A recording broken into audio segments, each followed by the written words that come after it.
I wanted Jerry to expound on what his thoughts were on what you just said. If you play in that 4 to 7 space, and you don't play in the 1, you would like to play in the 8 and 9s. You can't afford that.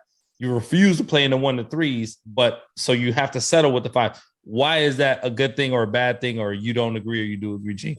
I agree. I see. There's multiple ways to get it, so I would never tell you it's a bad thing. If that's your taste, that's your taste. I would say there's options on getting both. I would say you could start at 1 and work your way up to 5. I know you don't want to work with 1 at all because you heard the issues. But if you buy correctly, you might think different.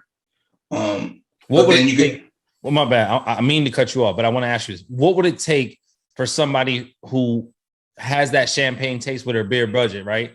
What would it take for somebody to sway them to potentially consider buying a 1 to 3? A perfect team, boots on the ground. We just said it.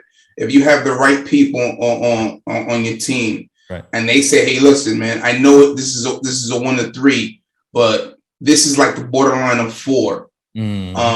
You walk this path, you could get this, get 2 more of these, and then now you start to move your portfolio up to 5 to 7. That's absolutely what we've done. That's what we preach, and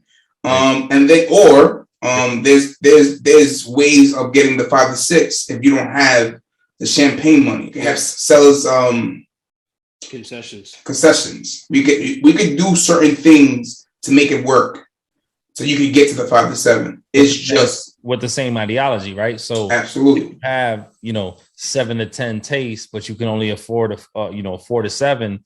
You could buy a 6 that potentially turn into a 7 or 8, right?